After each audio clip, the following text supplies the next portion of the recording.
Magandang araw mga kaibigan. Bigyan ko kayo ng update sa ating fund drive for the Brave 18 Marines. Ngayong araw pa mag-deposit ng 125,000 pesos sa bank account ng Brave 18 Marines. Dagdag ito sa naipadala natin na 125,000 pesos din last week.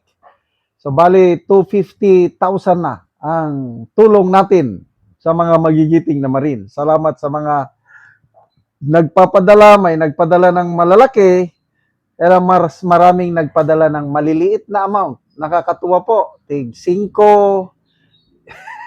5 pesos, 10, 15, 20, 50, ganun. Kaya lang sa dami na nagpapadala, nakaipon na po tayo. Biro nyo, more than 1 week pa lang ito is 250,000 na. Ang laking tulong na po ito sa Brave 18 Marines. So ito, yung mga gusto, voluntaryo lang, maliliit na amount, pwede na. Yan,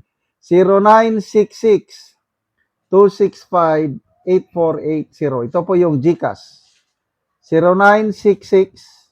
0966-265-8480. Ang pangalan nitong GCash is Ivan Henry. Echo Victor Alpha November, yun ang Ivan, then Henry. Salamat sa inyong tulong sa Brave 18 Marines. Okay. Ito, bigyan natin ng reaction opinion itong video posted by Regional News Group. Nagsalita po si Mayor Magalong. Wow. Sabi niya dapat protektahan ang Brave 18 Marines dahil whistleblowers sila. Although hindi niya tinawag na Brave 18 Marines, witnesses ang tawag. Tama naman. Salamat po, Mayor Magalong. Pakinggan natin ito, yung senador na tumatawag sa kanila na kargadores. Pakinggan nyo ito. Pahayag ng isang magiting na general. Matino na mayor. One of the best mayors in the country. Iniiwasan ko sana mabanggit na Marine sila kasi hindi naman sila lahat Marines. At karamihan na silak sa kanila were actually discharged. So I would rather call them as 18 witnesses. Ayaw ko rin i-undermine o kaya insultuhin na tatawagin ko silang 18 paleta boys o kaya 18 cargadores. Mali naman yun. Dapat protektahan sila. Yes. Diba? Kasi whistleblower sila eh. Dapat bigyan natin sila ng protection. Hindi yung parang pabayaan, bahala kayo. Otherwise, that would send a wrong signal sa mga whistleblowers na ang hirap pala maging whistleblower dito.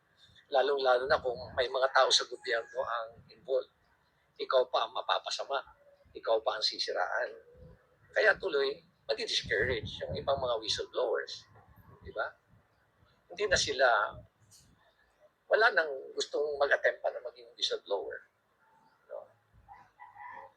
Another is, kailangan mismong gobyerno ang magpakita ng interest.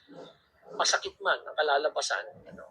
Dapat, we have to seek out the truth.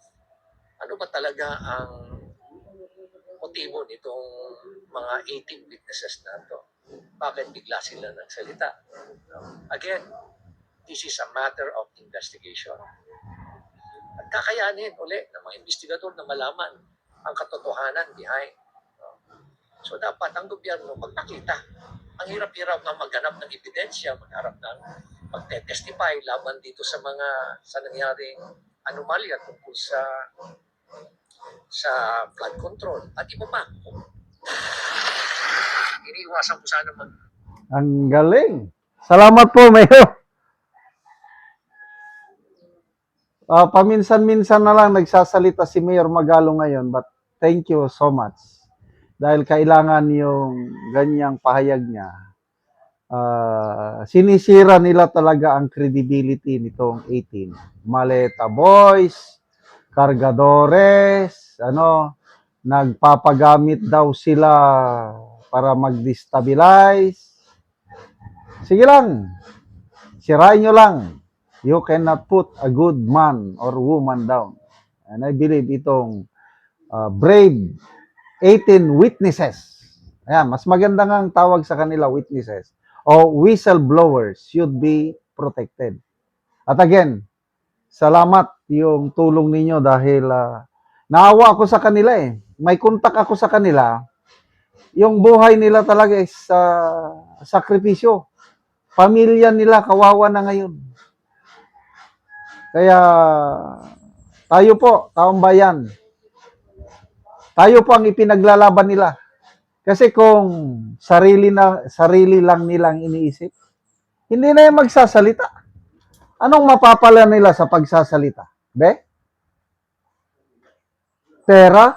I don't believe so na nakatanggap sila ng malaking pera. Kasi kung may supporter pa sila na malaki, yung sabi millions, hindi na sila tatanggap ng mga padala natin. Kailangan nila talaga. Grabing pasasalamat nila yung unang naipadala natin sa kanila na 125,000.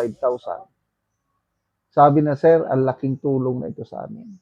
Kaya ako natutuwa na ngayon, may naipon na ulit na 125,000 ipapadala today.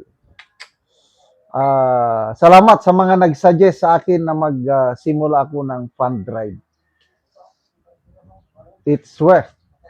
Okay, so, abangan natin ngayon yung Blue Ribbon hearing na tinawag grupo ni Senator Alan Peter Cayetano at Senator Marcoleta sa isang venue sa labas.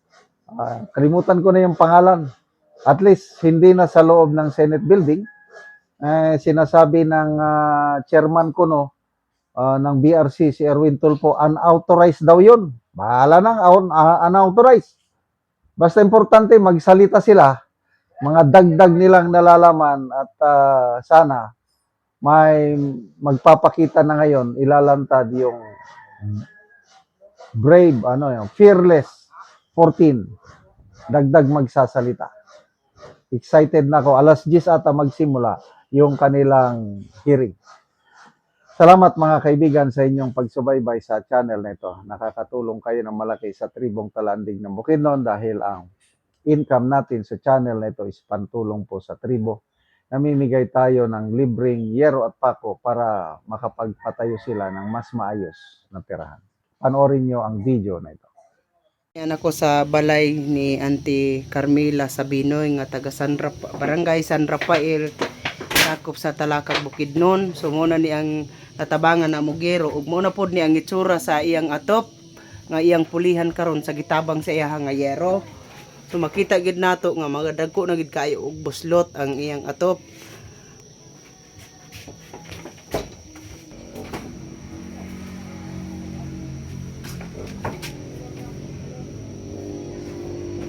Og ang kinidapit gani trapal lang ang atop. So naay tubig nga naputos sa trapal. So mao na ni ang gitabang nga namo nga yero nga napulo ka buok nga di 8 kataas.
Og karon humanagid sa pag-atop ang ginatabang nga yero. So makita gid nato nga maayo na gid ang ilang atop. Salamat sa Ginoo kay natagaan namig sin og salamat sad sa naghatag og sin nga napulian na gyud ang among atop nga pila nakatuig napulo nakatuig nagatulog-tulogan namin na salamat karon kay napulian na. Kay sa inyo sa naghatag sa among atop. Salamat kayo. Salamat kaayo.